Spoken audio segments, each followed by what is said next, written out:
este tiempo de alabanza y adoración es destruido en el nombre de Jesús de Nazaret. Todo cansancio físico, emocional, espiritual, huye en el nombre de Jesús. Toda enfermedad huye en el nombre de Jesús de Nazaret. Hoy tu presencia es real en medio de nosotros y te bendecimos, te honramos, te glorificamos. Eres tú el eterno y el Dios todopoderoso. Gracias, Espíritu Santo.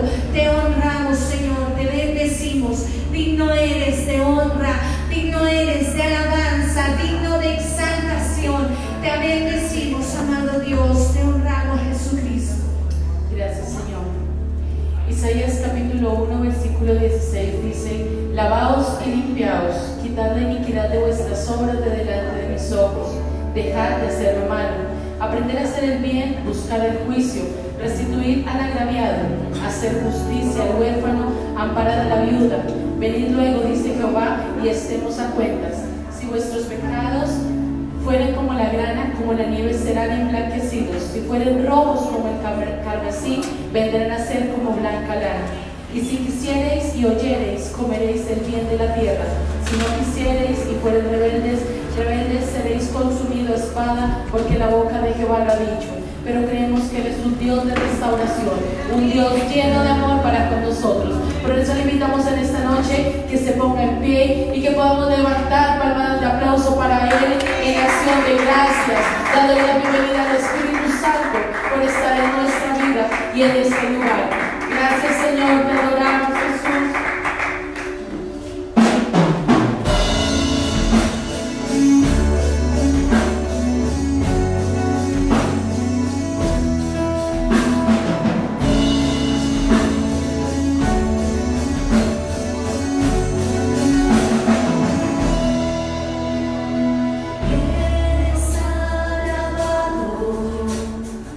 Eres exaltado, tu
incomparable, Dios de imposibles, inigualable, eres invencible, Dios imparable, Dios de imposibles, inigualable, eres invencible, no tengo temor, en mi corazón tú tienes el control.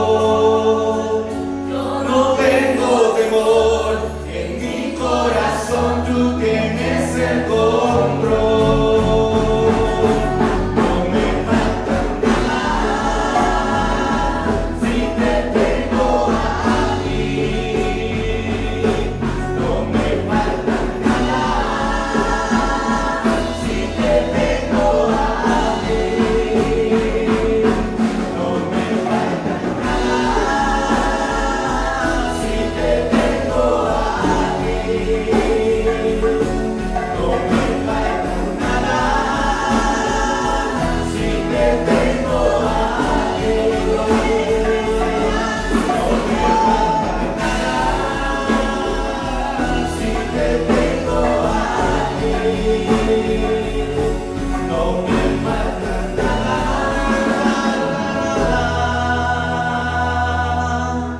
si te tengo a ti.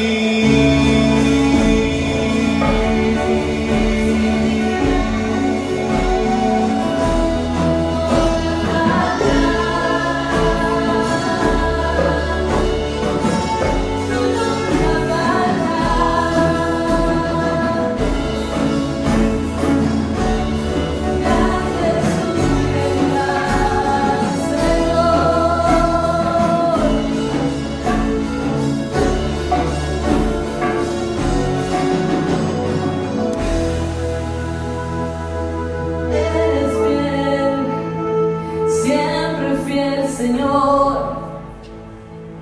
Por eso desde nuestro corazón sale, Señor, esa palabra de agradecimiento, porque sabemos que a tu lado nada nos faltas, Dios.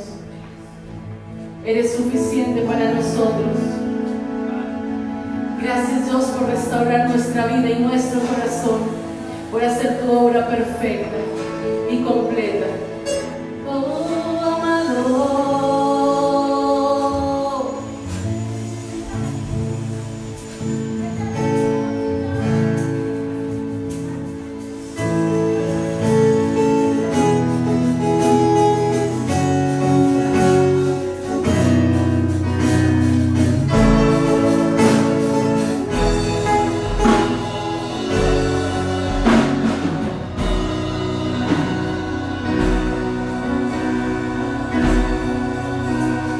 Dice a mí cuando fallé, fue tu amor que vino a mí. Dichoso soy, me escogiste a mí, tu rostro resplandeció en mí. Tu gracia se acercó a mí. Puedo hoy postrarme a ti. Restauraste mi lugar y me entregaste en mi altar. Por eso quiero estar aquí, rendido una vez más a ti.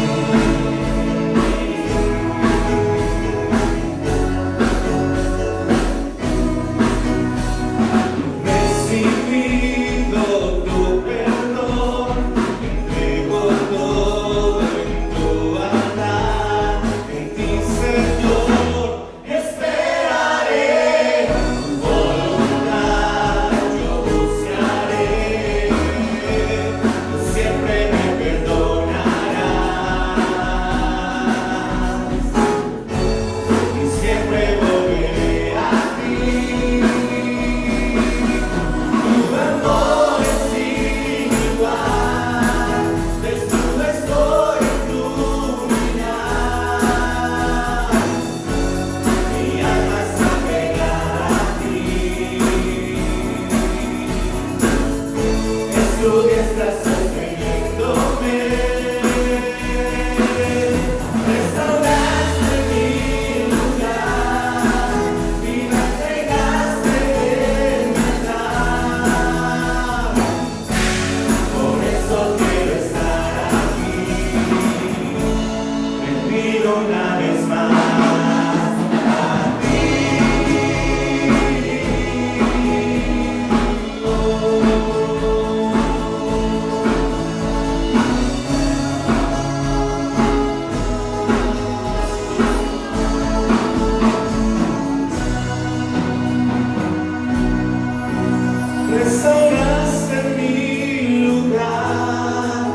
vida entregaste en mi andar.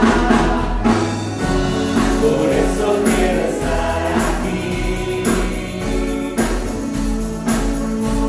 Te pido una vez más a ti.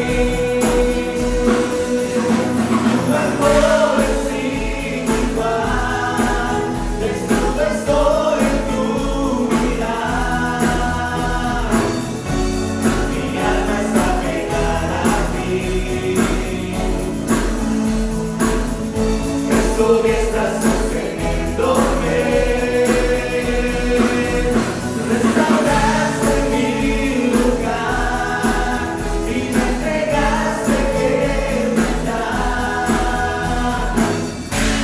Por eso quiero estar aquí, rendido una vez más a ti.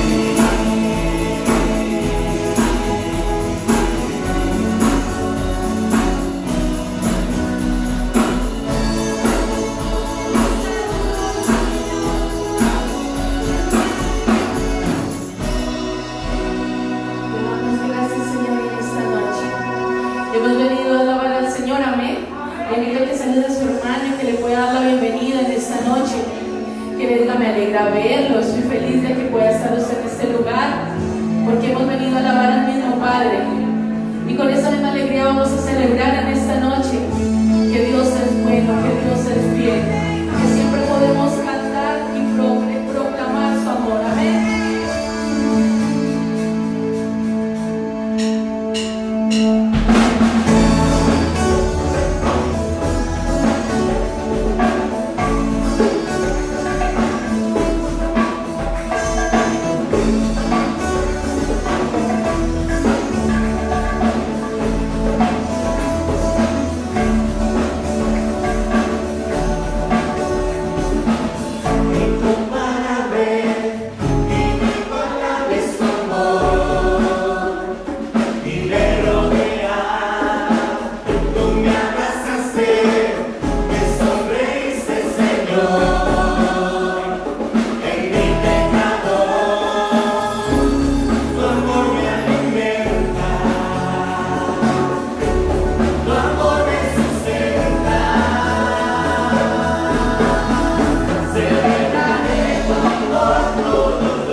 por este maravilloso tiempo en que nos permite congregarnos con el propósito de rendir nuestra vida, nuestro corazón delante de su presencia y agradecerle por todos sus favores.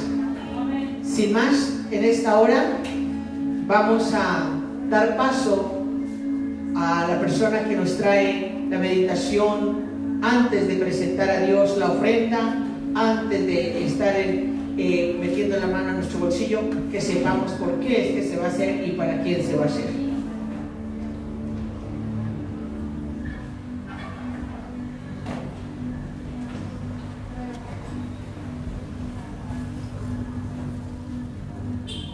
Dios bendiga a toda la iglesia de Dios. Amén. Señor. Hay tres verdades que yo quiero que ustedes conozcan esta noche.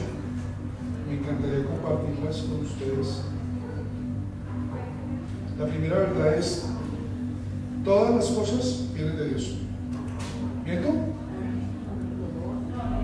La segunda verdad: Dios es el dueño de todas las cosas. ¿Están de acuerdo? Y la tercera verdad: aún nosotros mismos, todo lo que tenemos pertenece a Dios. ¿De acuerdo? Teniendo esas tres verdades en cuenta, quiero leer el libro de Levíticos 27:30. Y dice lo siguiente: y el diezmo de la tierra, así de la simiente de la tierra, como el fruto de los árboles de Jehová, como el fruto de los árboles de Jehová es cosa dedicada a Jehová. ¿Usted sabe cómo llama el pueblo judío los primeros 5 libros de la Biblia? No lo llama precisamente el Pentateuco, sino que lo llama la ley. Para el pueblo judío era ley ofrendar y diezmar, sobre todo diezmar. Dios lo estipuló y Dios lo instituyó y es ley para ellos. Y ellos fueron infieles. Malaquías habla de que el pueblo le había robado todo.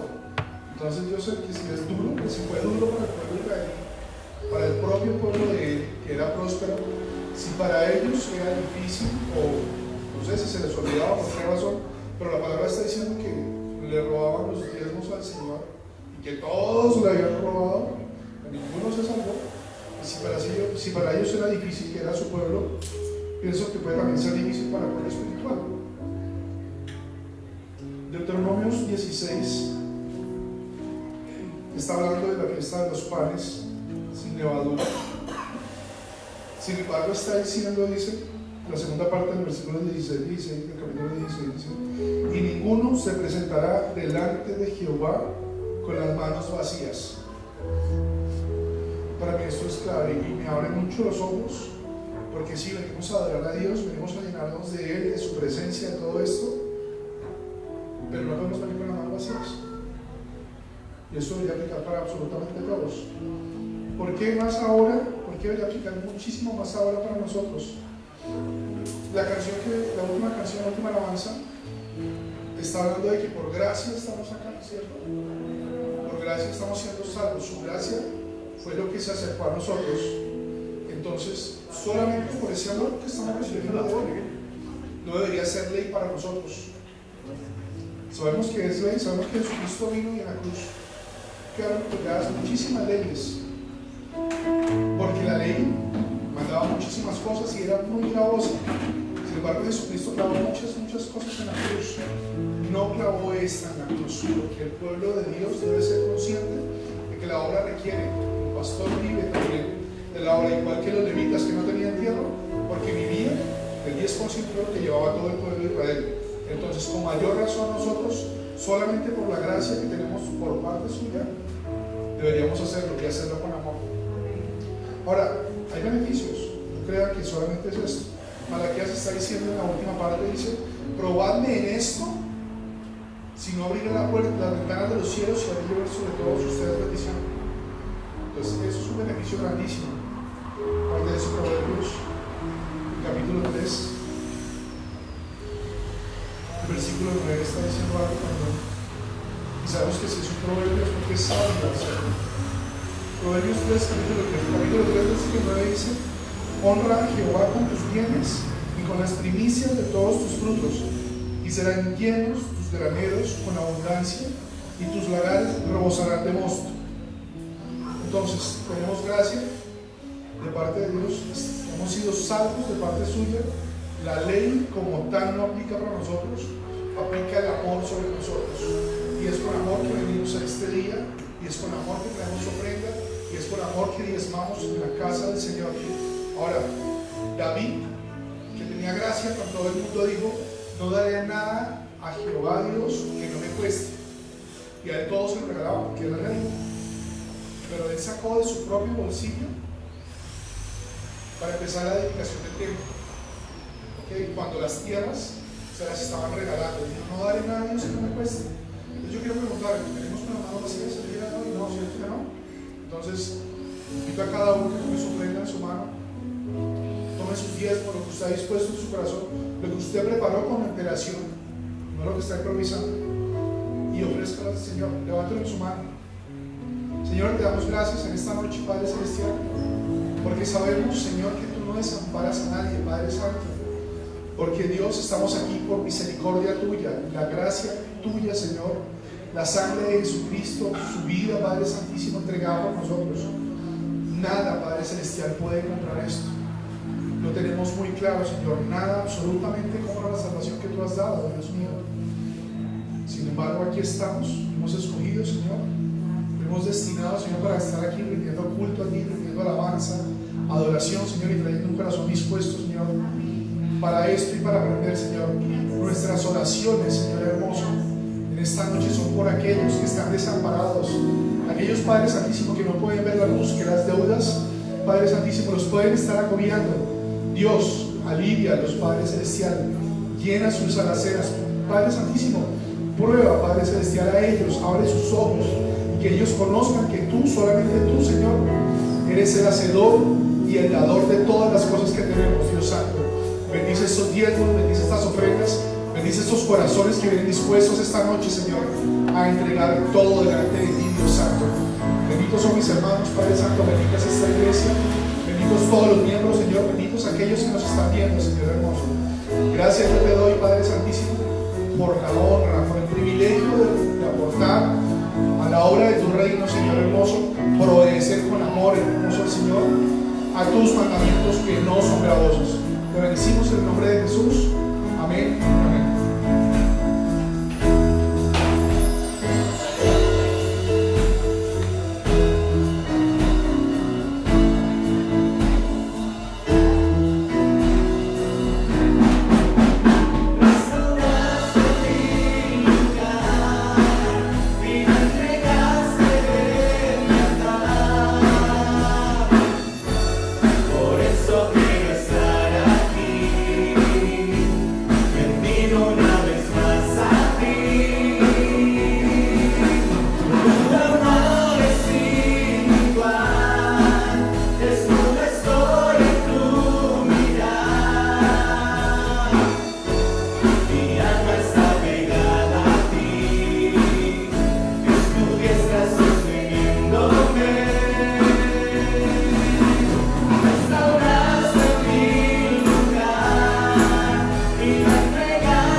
Gracias a Dios por cada persona que sigue llegando a este lugar y por cada persona que se sigue conectando a través de las redes sociales. Dios les bendiga ricamente. Es un privilegio poder tener este tiempo hermoso dedicado al estudio de la palabra, al conocimiento de esa persona maravillosa que siempre edifica nuestra vida. Aquel que dijo: clama a mí, yo te responderé y te enseñaré cosas grandes y ocultas que tú no conoces. Es un privilegio conocerle, porque solamente podemos adorar y podemos seguir y servir a alguien que conocemos, que podemos de verdad ver sus maravillas. Adoramos su santo nombre. Sin más, en esta noche invito a nuestro amado hermano, el director de la alabanza, nuestro hermano Jason, quien trae hoy este mensaje precioso de la palabra del Señor. Dios lo bendiga. Buenas noches, Dios los bendiga. ¿Cómo están? Bien, bendecidos, me alegra verlos. Vamos a ir a la palabra de Dios en Isaías capítulo 40, versículo 31. Y qué bueno que usted ya pudo aprovechar para saludar a alguien. Los miércoles a veces se ponen un poco fríos y más en esos días que ha hecho tanto frío en Bogotá, ¿cierto? Pero recordamos que nosotros sin la presencia de Dios no somos nada. Y de la importancia que nos mantengamos en esa presencia, en ese fuego del Espíritu Santo y con la disposición para cada vez que nos acercamos a este lugar. Aprovechamos para dar la bienvenida a las personas que nos están escuchando por internet, que nos están viendo, y todos los amigos y personas que nos visitan por primera o segunda vez, sean bienvenidos a la iglesia de Rey, Reino y Visión. Amén. Isaías capítulo 40, versículo 31. Tal vez hoy no voy a hablar mucho y tampoco voy a hablar de algo nuevo que usted jamás haya escuchado, pero es algo que pidiéndole a Dios la dirección, quiso llegar a mi vida, y de este versículo que vamos a leer, que tanto conocemos las personas que llevamos en los caminos de Dios mucho tiempo, dice Isaías capítulo 40, versículo 31. Voy a leer y mi predicación va a estar basada en la lectura, en la traducción, Nueva Traducción Viviente. Dice esta versión, viene hablando de los jóvenes, ¿cierto? Dice que los jóvenes se cansan, que las personas jóvenes caen exhaustas, y el versículo 31 remata este capítulo diciendo: en cambio, los que confían en el Señor encontrarán nuevas fuerzas, volarán alto como con alas de águila, correrán y no se cansarán, caminarán y no desmayarán. Esta versión dice, pero es un contraste, ¿cierto? Los que esperan a Jehová tendrán nuevas fuerzas, levantarán alas como las águilas, correrán y no se cansarán, caminarán y no se fatigarán. Esto es una promesa. ¿Usted lo cree? Resulta que las promesas de Dios son muy buenas, las promesas de Dios siempre quieren nuestro bien. Y en este versículo, Dios promete a los que confían. ¿Qué promete? ¿Usted qué puede interpretar? Recuerden que el miércoles es de servidores y podemos participar. Dios promete a los que confían que, primero, fuerzas nuevas. ¿Para qué? Para ir más allá de donde se encuentra en el momento. Dios también está prometiendo una fuerza sobrenatural que proviene de Él para remontarnos por encima de las circunstancias. No es que a usted le van a salir 2 alas y se va a ir a una montaña, no, estamos hablando en metáfora. Y finalmente, esta promesa está dirigida ¿para quiénes? No. Pues sí, para nosotros, pero ¿qué característica tienen los del versículo? Para 2 personas, para los que esperan y para los cansados. Entonces, en esta mañana yo no le voy a preguntar si está cansado. Yo creo que muchos estamos en momentos de la vida en que estamos en una espera. Usted puede tener una espera diferente a la de su vecino que tiene ahí al lado, pero esta promesa del versículo 31 es para las personas que sí, que esperan en Dios, pero también aquellas personas que están cansadas o que están cansados. Pero también para quién es esta promesa. Les decía que podemos identificar 2 partes, para los cansados y para los que esperan, pero yo encuentro otra parte aquí, y es que esta promesa es para los que esperan en Dios, para los que confían en Él, para los que están cansados, pero también es para los que quieren continuar. Porque es que es muy diferente que usted y yo estemos esperando en Dios, que podamos estar cansados en esta noche, pero que no queramos continuar. Por eso la promesa es para los que confían, para los que están cansados, pero ¿para quién más? Los que quieren continuar. Los que quieren continuar.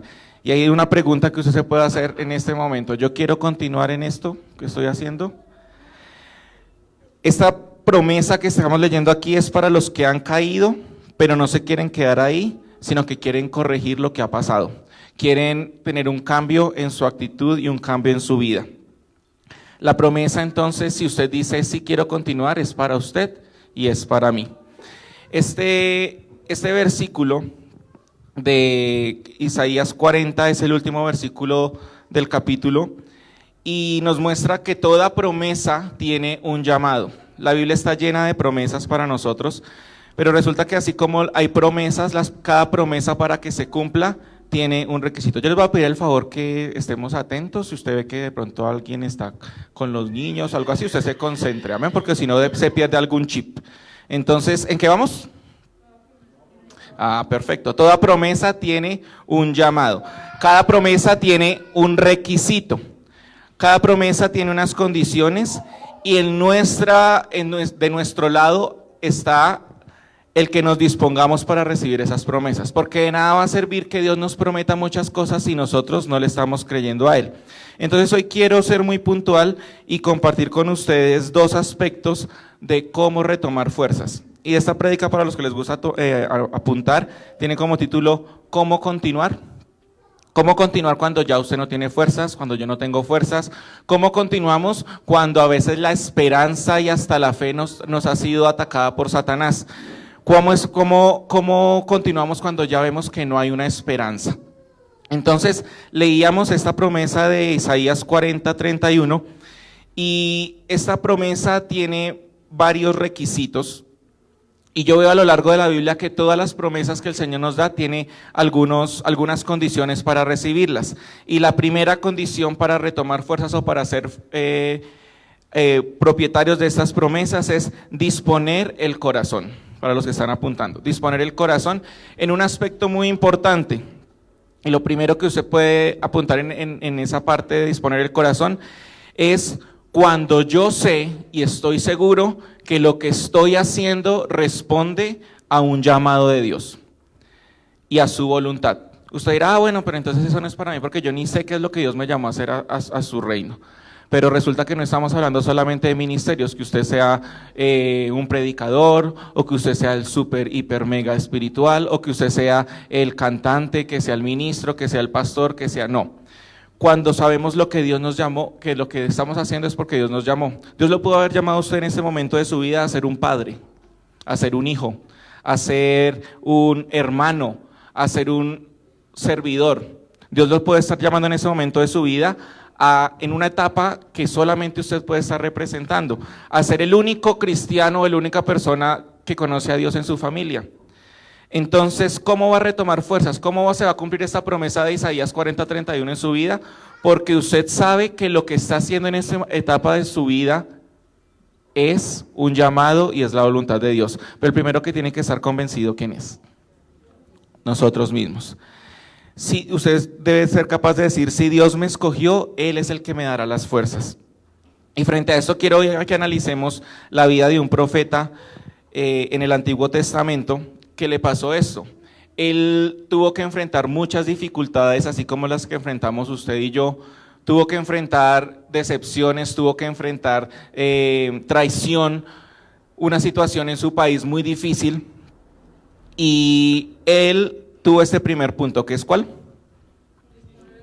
Disponer el corazón sabiendo y estando seguro que lo que Dios me llamó a hacer es la voluntad de Él. Y quiero que hablemos un poquito en este punto de Nehemías, porque Nehemías fue un profeta que tenía muy buenas intenciones, pero también tuvo muchos obstáculos y eso le generó cansancio.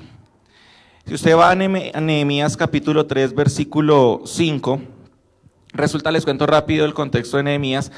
Nehemías fue el profeta que Dios utilizó para que se volviera a reconstruir las murallas de Jerusalén, porque Jerusalén había sido invadida y todos los judíos y todas las personas de Israel estaban regadas en el imperio de Artajerjes. Y resulta que Dios le dio a él, le puso al deseo en el corazón un afán, y él estaba muy bien. Él no tenía ninguna necesidad porque era copero de este rey, entonces él tenía buena comidita, tenía buena ropa, tenía buenos alimentos, pero él en su corazón sabía que su pueblo estaba siendo esclavizado y que no tenían una nación a la cual pertenecer. Y Dios puso en su corazón construir o reconstruir mejor las murallas de su país, de su ciudad. Entonces, Nehemías arrancó con esta buena intención, no es una intención para nada mala. Pero en el camino él se encontró con obstáculos. Y vamos a analizar algunos obstáculos de los que él presentó y en Nehemías capítulo 3, versículo 5. Usted empieza a leer este libro y el título de este capítulo es Reconstrucción de la muralla de Jerusalén. O sea, ya van a empezar así su proyecto, como cuando usted tiene un proyecto, ¿cierto? Entonces yo voy a estudiar, o voy a viajar, o voy a comprar, o me voy a mudar o voy a hacer voy a ir a vivir a tal país, a tal ciudad, y es su proyecto. Usted empieza a construir algo. Y así fue el proyecto de Nehemías.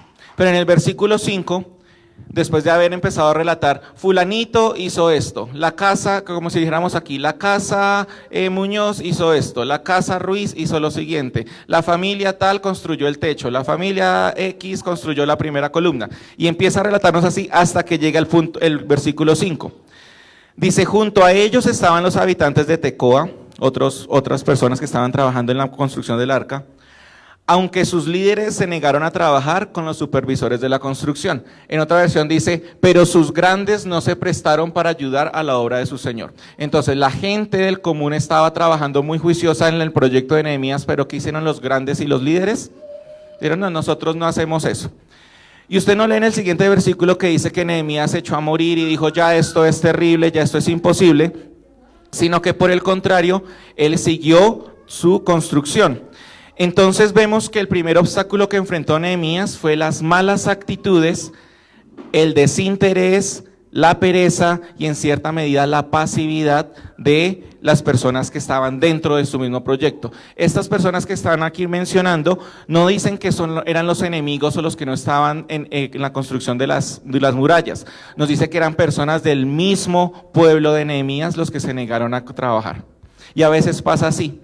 No sabemos si nos cansamos por los impedimentos o los obstáculos que vienen de afuera o si es de los obstáculos que están en el mismo pueblo de Dios o en nuestro mismo círculo de influencia. La pastora siempre nos ha dicho y nos ha enseñado que a veces que lo que más nos duele cuando el obstáculo o la dificultad viene de nuestra propia familia, de nuestros mismos amigos. Entonces, esto es lo que enfrentó Nehemías. Nehemías se enfrentó con una pasividad que estaba en el mismo pueblo que él estaba tratando de ayudar, porque estos líderes estaban también esclavizados, también estaban en esta posición difícil, pero dijeron, no queremos ayudar, no nos queremos juntar con los constructores. ¿Qué más le pasó a Nehemías? Nehemías se enfrentó con la pasividad de las personas y también se dio cuenta que la gente a la que él quería ayudar no colaboraba y eran muy indiferentes a lo que estaba sucediendo. Resulta que, como les dije, Israel en ese momento estaba esparcido, estaban esclavizados. Nehemías se dio cuenta que, capítulo 4 de Nehemías, versículo 10, y empezó todo el mundo a quejarse. Dice, entonces todo el pueblo comenzó a quejarse, los trabajadores se están cansando y los escombros que quedan por sacar son demasiados, jamás podremos construir la muralla por nuestra cuenta. Otro problema de actitud, el negativismo. Pero aparte de eso, Nehemías descubrió que los que él mismo estaba ayudando y los que tenían un poquito más de poder, entre los que estaban en esta situación de país tan complicada, ya habían sido libres de su esclavitud, por eso estaban construyendo la muralla, pero Nehemías se dio cuenta que entre ellos mismos, unos estaban esclavizando a otros, por medio de los impuestos y por medio de la esclavitud en sí. Y entonces, si usted avanza la lectura, llegamos al capítulo 5 de Nehemías, y del versículo 1 al versículo 6 más o menos, le cuentan a Nehemías, no, pero es que imagínese Nehemías que los que tienen un poquito más de dinero entre nuestro mismo pueblo, pues nos piden intereses, nos cobran intereses, nos hacen esto, nos hacen lo otro. Ha llegado a tal punto que no tenemos dinero para sobrevivir, que nos toca vender a nuestros hijos y a nuestras hijas para poder comer algo. Eso dentro del mismo pueblo que estaba trabajando. ¿Se imagina usted eso? Es como si nosotros, Dios no lo quiera, tenemos que ser desterrados de nuestro país y llegamos a una comunidad colombiana en el extranjero y nos ponen de esclavos a nosotros también, siendo nosotros del mismo país. ¿Usted cómo se sentiría? Terrible, ¿cierto? Porque en lugar de haber unidad, hay bastante división. Y esto fue lo que le pasó a este pueblo. Entonces, adivinen qué hizo Nehemías. Dice el versículo número 8, que Nehemías se enojó demasiado con esta situación y los reunió, y en una reunión les dijo: estamos nosotros haciendo todo lo posible para rescatar a nuestros parientes que han tenido que venderse a extranjeros paganos, pero ahora son ustedes los que los someten a esclavitud. ¿Cuántas veces tendremos que redimirlos? Y eso era lo que les decía Nehemías.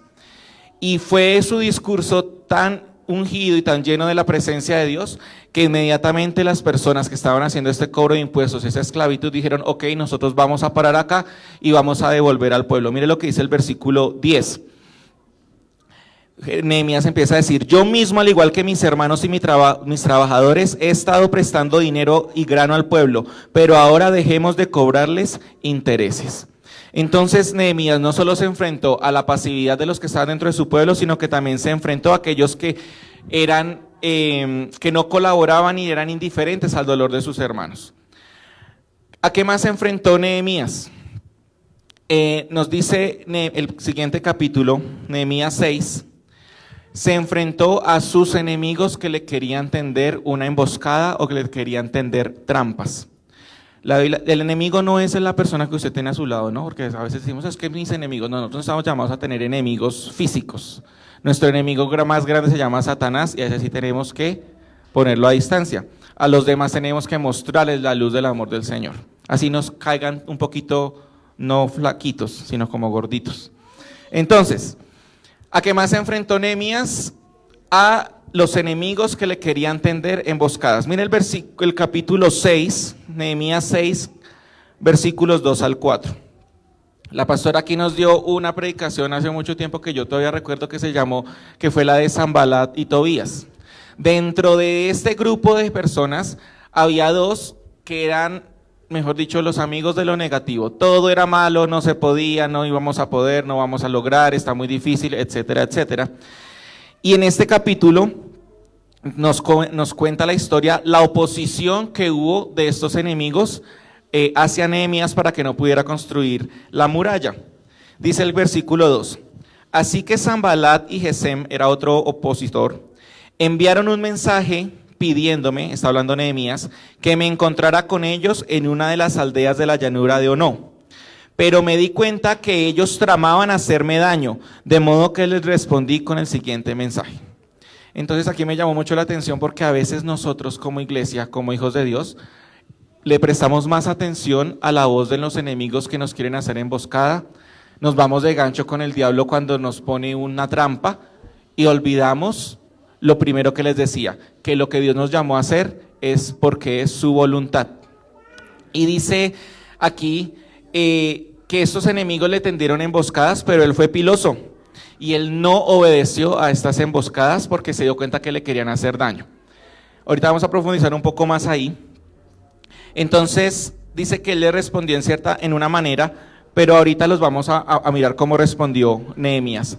¿Qué más tuvo que enfrentar Nehemías? Entonces vamos que enfrentó la pasividad, enfrentó la falta de colaboración, enfrentó las emboscadas de sus enemigos, y por cuarto lugar también enfrentó ser acusado falsamente, ser acusado injustamente de algo que él no iba a cometer.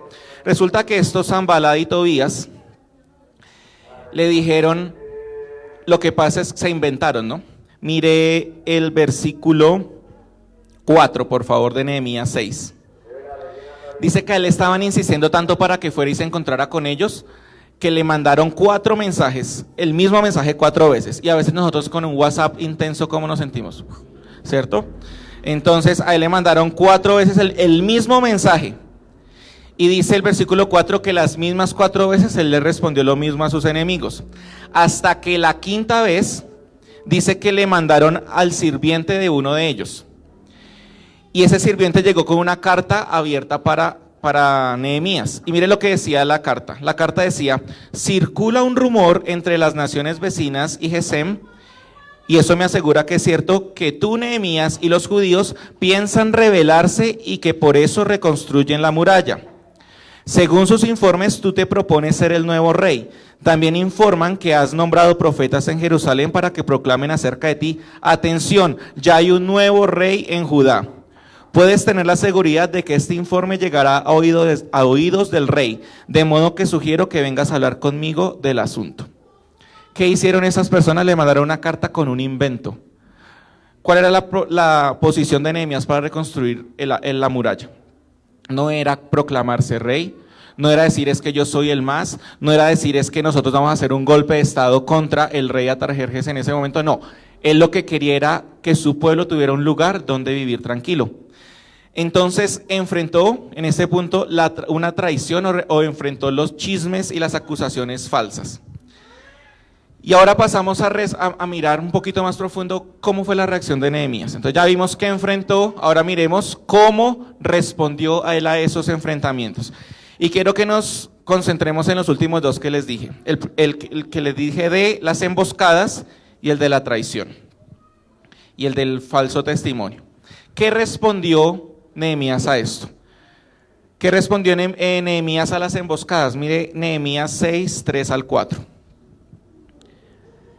Recuerden que lo habían citado a una llanura y allá le iban a hacer una trampa. De modo que les respondí de la siguiente manera, y me llamó mucho la atención. Dice, estoy ocupado. ¿Estoy qué? No dijo preocupado, dijo ocupado en una gran tarea, así que no puedo ir. ¿Por qué habría de dejar yo el trabajo tan importante para ir a encontrarme con ustedes? Y yo leía sobre la vida de Nehemías y a veces nosotros como hijos de Dios nos volvemos muy temerosos. ¿Cómo voy a decir esto? ¿Cómo voy a decir lo otro? Y no, yo me doy cuenta que el Señor lo que quiere implantar en nosotros es el carácter de Jesucristo. Y yo veo en este profeta que él fue bastante claro. No fue grosero, porque una cosa es que a veces confundimos ser sinceros y ser de pronto en cierta medida claros con lo que vamos a decir, con ser groseros y lastimar a las personas. No, una cosa no tiene que ver con la otra. Él les dijo claro, yo estoy muy ocupado haciendo algo importante. ¿Por qué voy a prestar atención a lo que ustedes me están diciendo y a las trampas que me quieren poner? La invitación es hoy a pensar, ¿a qué le estamos prestando atención? Tal vez en el día a día nosotros tenemos emboscadas o tenemos situaciones que son complicadas y nuestra voz, y lo que nosotros escuchamos es la voz de esos enemigos. Y se nos olvida que nosotros debemos estar como Nehemías, ocupados en una gran tarea. Y les decía que la gran tarea no es solamente que usted tenga que predicar o cantar, la gran tarea es el rol de vida que usted tiene en este momento. La gran tarea es si Dios lo llamó a ser empresario, lo llamó a ser un empleado, lo llamó a ser un servidor, lo llamó a ser un papá, una mamá, un hijo. ¿Cómo estamos nosotros ocupando y desarrollando esa tarea? Entonces, Nehemías respondió con claridad y reconociendo que su tarea era muy importante. El siguiente, ¿cómo más respondió a la acusación falsa que le hicieron, a la que acabamos de leer, que él se quería apoderar del reino? Miren lo que respondió en Nehemías 6, 8 al 9. Recuerden que le mandaron esa carta como con esa situación falsa. Y miren lo que dice Nehemías. Yo respondí, todo lo que dices, esta versión dice algo muy bueno, todo lo que dices es puro cuento. Tú mismo inventaste todo, le está respondiendo a Sanballat. Solo tratan de intimidarnos, creen que podrán desalentarnos y detener la obra de Dios. De modo que miren esta parte, de modo que seguí con el trabajo más decidido que nunca. ¿Y cómo se llama la prédica? No, es más sencillo, es más facilito. ¿Cómo continuar? ¿Cómo continuar? Y aquí yo veo que Nehemías está diciendo, yo seguí el trabajo más decidido que nunca. No dice que cuando enfrentó todos estos factores que les he mencionado, él se echó a la pena. Claro, obviamente él se preocupó porque si usted lee entre líneas y en algunos versículos que no quiero tocar ahorita porque usted lo va a leer en la casa, él se desespera y decía, Dios mío, ayúdanos, ¿cómo vamos a hacer? Mira lo que nos están haciendo aquí a la derecha, mira lo que nos hacen a la izquierda, mira lo que nos están amenazando, cómo nos están diciendo. Pero él en su carácter siempre supo que el llamado que tenía era porque era la voluntad de Dios y sabía que no estaba jugando a ser cristiano. O él estaba jugando a ser el servidor o a ser el líder que iba a reconstruir la muralla. Él sabía muy bien quién era en los caminos y en las manos de Dios. Entonces en Nehemías 6, 8 al 9 nos está diciendo que él respondió y dijo, lo que usted está diciendo es puro cuento. Y a veces nos toca decir eso. A veces nos toca decir, mentiroso Satanás, porque lo que usted está diciendo es puro cuento. y no quiero prestarle atención, porque lo que Dios inició en mí es poderoso para terminarlo hasta que Él venga por mí. Ahora, eso fue lo que respondió, pero no solamente nosotros nos podemos quedar en palabras. ¿Les ha pasado que a veces uno inicia un proyecto y dice, voy a hacer esto, voy a hacer lo otro? ¿Cómo va con tal cosa? Sí, ya llamé. Y en una de esas predicaciones, en el domingo Mile nos decía que a veces nosotros posponemos todo. Entonces decimos, no, más tarde, no, luego llamo, y el famoso del colombiano, mañana.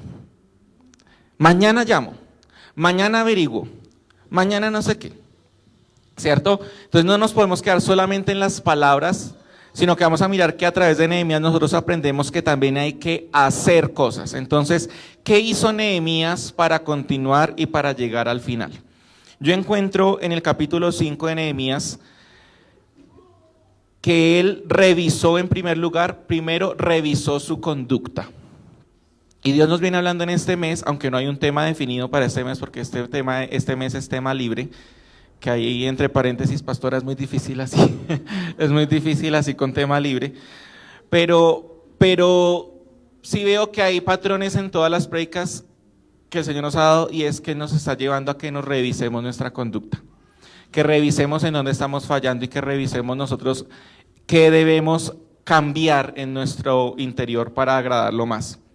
Nehemías revisó su conducta para llegar a su objetivo, que era reconstruir la muralla.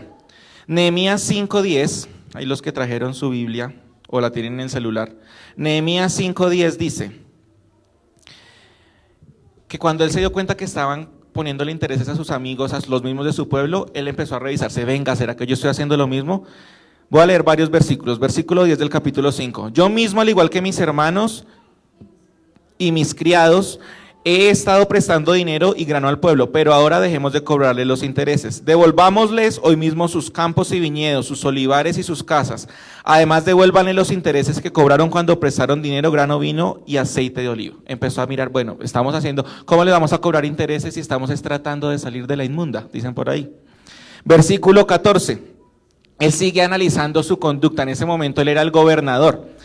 Durante los 12 años en los que fui gobernador de Judá, desde el año 20 hasta el año 32 del reinado del rey Artajerjes, ni yo ni mis funcionarios o ni mis criados reclamamos la ración de comida que nos correspondía. O sea, él dijo en otras palabras, reviso mi conducta, estamos tan mal que ni siquiera voy a reclamar lo que me corresponde por derecho. Porque si yo soy el gobernador me tienen que dar una ración de comida especial. Él dijo, yo renuncié a eso durante los 12 años. Sigue diciendo, mientras tanto los gobernadores anteriores a mí, al contrario, impusieron pesadas cargas al pueblo, al exigir una ración diaria de comida y vino.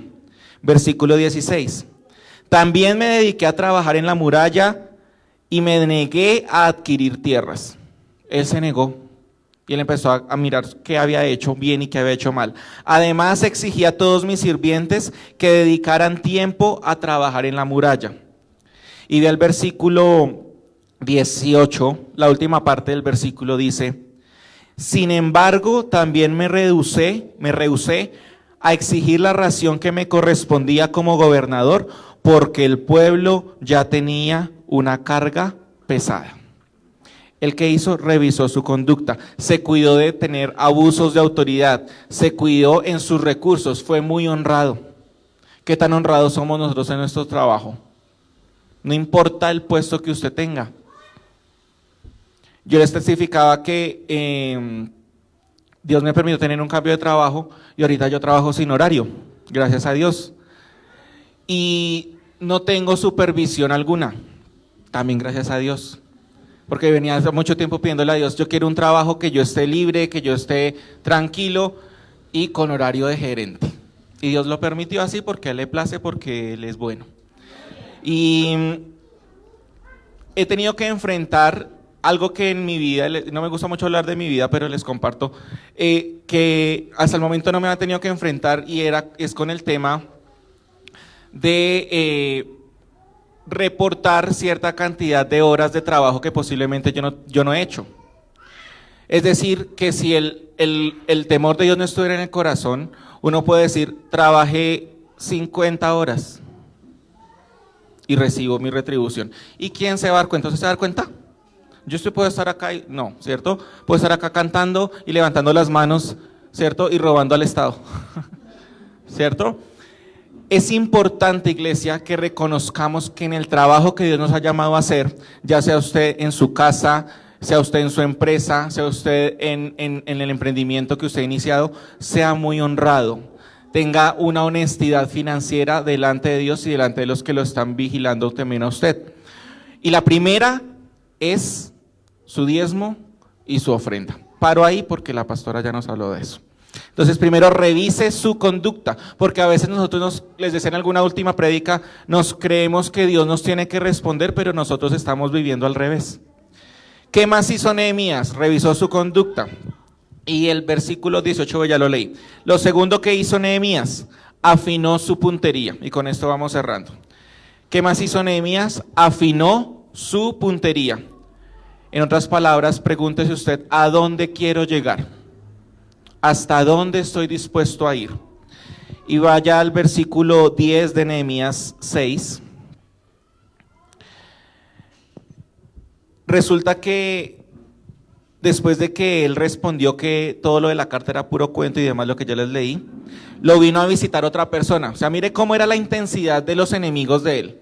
Que no solamente lo llamaban 4 veces, le mandaban 4 veces el mismo mensaje, le mandaban cartas, sino que insistían a pesar de las respuestas de él. Y en el versículo 10 dice, más adelante fui a visitar a Semaías, o sea, hasta él se fue por allá a visitar a alguien, que estaba recluido en su casa.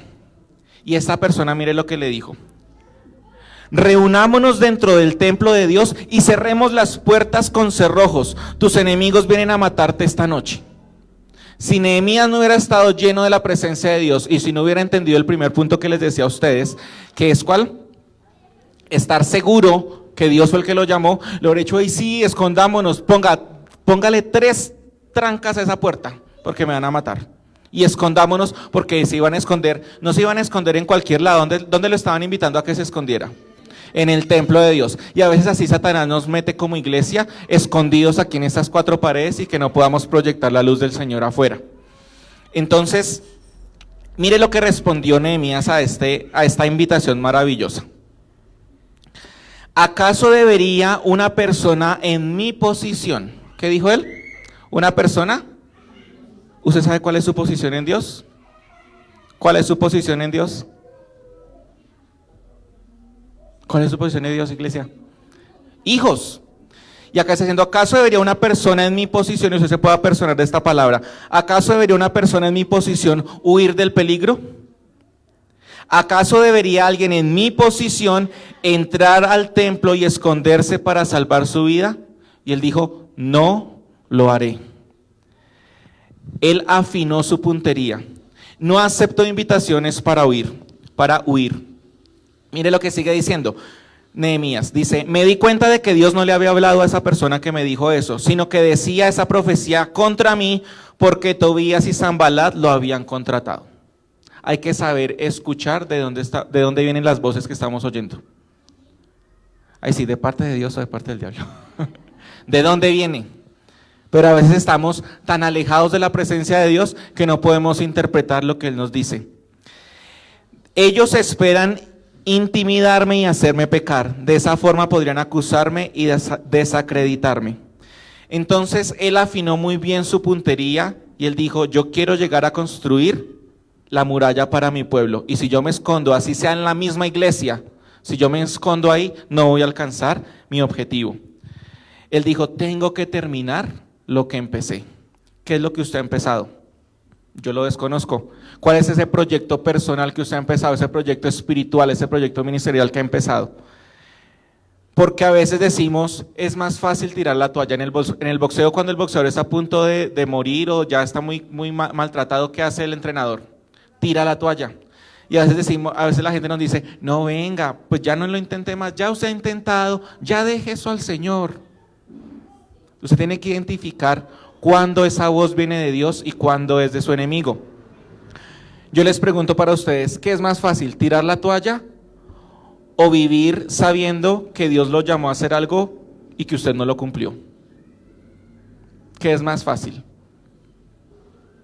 En realidad es más fácil tirar la toalla, Para mí sería más difícil vivir una vida en la cual sé que no cumplí con lo que Dios me llamó a hacer, porque no habría una razón por la cual estar feliz. Dios lo llamó a ser mamá, sea la mejor mamá. Lo llamó a ser empresario, sea el mejor. Lo llamó a ser un formador, lo llamó a ser un líder, lo llamó a ser un hijo, lo llamó a ser un profesional, lo llamó a ser un emprendedor. Hágalo, pero siempre sabiendo que en lo que usted hace sea como Nehemías. No se deje acobardar por estas situaciones, por las personas que están a su alrededor, los que están en su círculo de influencia. No se deje afectar por sus enemigos que le tiendan emboscadas. Y lo segundo, después de que usted sepa que su llamado es de Dios, lo segundo que debe hacer es entrene sus pasos. Entrene sus pasos. Vamos a Hebreos, capítulo 12, versículo 12 al 13. Hebreos 12, 12. Este versículo me gusta mucho. Dice: por lo cual levanten las manos caídas y las rodillas paralizadas. Ahí no dice, por lo cual espere que la pastora o el pastor venga y le levante las manos y le sane las rodillas. O no dice, por lo tanto, Dios vendrá y le va a levantar las manos. No, le está dando la orden a nosotros. Esta versión, mire cómo lo dice: por lo tanto, renueven las fuerzas de sus manos cansadas y fortalezcan sus rodillas debilitadas. Tracen un camino recto para sus pies, a fin de que los débiles y los cojos no caigan, sino que se fortalezcan. Entonces, por esto decía al principio de la prédica que Isaías 40:31 es sí para los que estamos cansados, sí es para los que esperamos en Dios, pero por encima de eso es para los que queremos continuar. Porque usted y yo podemos estar cansados, podemos estar esperando en Dios, pero podemos decir, no quiero más. Entrene sus pasos. Aquí nos está diciendo el escritor de Hebreos, trácese un camino y empiece a caminar. Si está caminando un poquito chueco, fortalezcase en Dios y haga que sus pies estén caminando recto. Y segunda a los Corintios, y con esto terminamos, dice en el capítulo 4, segunda a los Corintios capítulo 4, 1. Nos recuerda que nosotros, y la pastora decía ahorita algo, y también Julián, estamos aquí por misericordia de Dios. Dice el capítulo 4, el versículo 1. Por lo tanto, ya que Dios en su misericordia nos ha dado este nuevo camino, mire esta parte, nunca nos damos por vencidos. Y usted le puede decir a la persona que está a su lado, nunca te des por vencido, nunca te des por vencido. Entrena tus pasos. Y vamos al versículo 7 de ese mismo capítulo. Ahora tenemos esta luz que brilla en nuestro corazón. Es la luz de Jesucristo. Pero nosotros mismos somos frágiles vasijas de barro que contienen este gran tesoro. Dice el versículo, sigue diciendo, esto deja bien en claro que nuestro gran poder proviene de Dios y no de nosotros mismos. Por todos los lados nos presionan las dificultades, pero no nos aplastan. ¿Usted lo cree? Estamos perplejos, pero no caemos en la desesperación. Somos perseguidos, pero nunca abandonados por Dios. Somos derribados, pero no destruidos. No se desespere ni se dé por vencido, porque nuestro Dios, el mismo Dios que permitió que Nehemías reconstruyera la muralla, Él permite que nosotros también reconstruyamos lo que está derrumbado en nuestras vidas. ¿Y quieres saber qué le pasó a Nehemías? Vuelva ya a Nehemías, al capítulo 6, el versículo 15. Después de que él logró vencer todas estas situaciones que les mencioné, dice que el 2 de octubre, dice que un buen 2 de octubre, ¿cuál será su 2 de octubre? No sé. A los 52 días después de comenzar la obra, o sea, pasó un tiempo, se terminó la muralla y todos se dieron cuenta de que esa obra se había realizado con la ayuda de nuestro Dios. Yo le voy a invitar que usted se ponga de pie y tal vez, no sé cuántos días estén o hayan pasado o estén pasando desde que usted inició su proceso hasta que termine.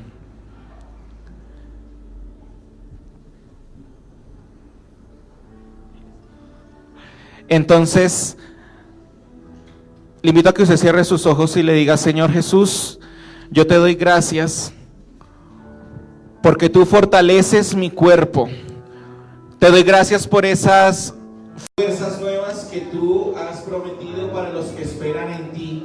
Pero también te doy gracias por esas fuerzas nuevas que tú prometes para los que, Señor, quieren continuar. Y yo te digo a ti, Señor, que yo quiero continuar.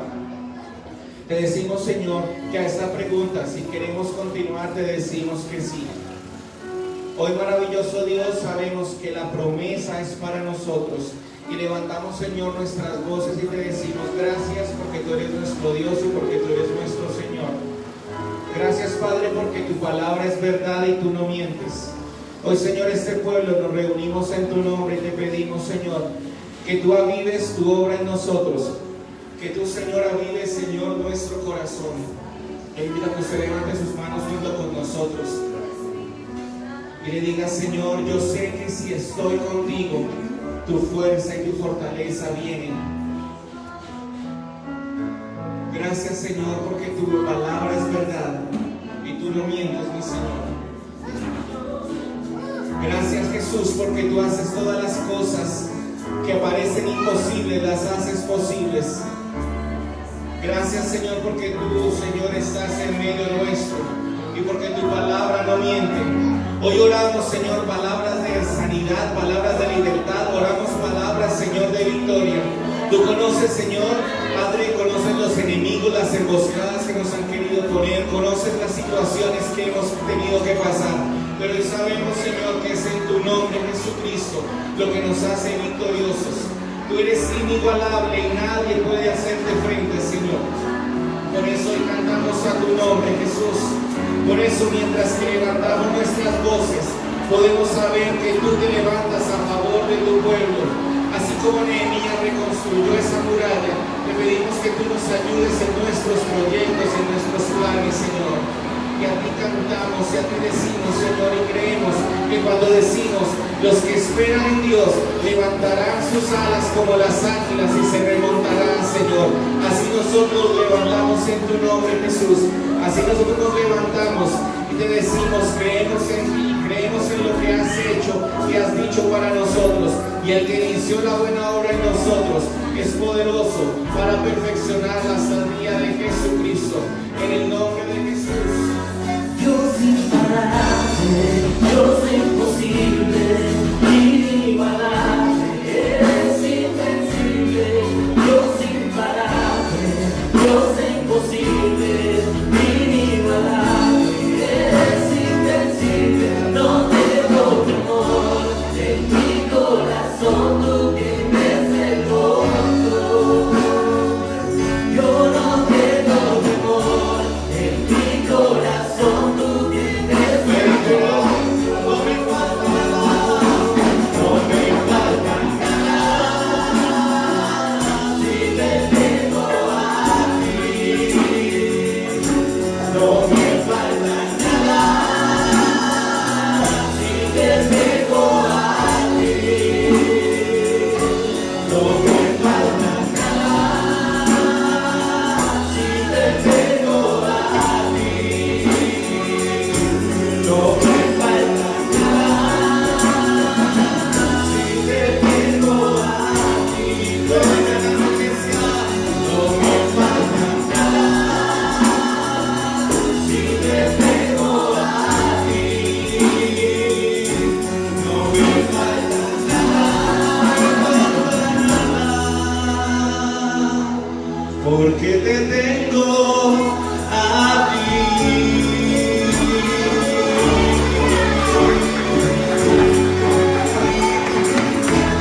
Terminamos este tiempo con este aplauso a tu nombre, Señor. Fuerzas nuevas para el que espera en ti. Fuerzas nuevas para el cansado, pero fuerzas nuevas para el que quiere continuar. Llévanos en paz y seguridad a nuestros hogares, Señor. Te damos gracias por este tiempo. En el nombre de Jesús. Amén. Iglesia, bendiciones. Un abrazo para todos y los esperamos el próximo domingo. Amén.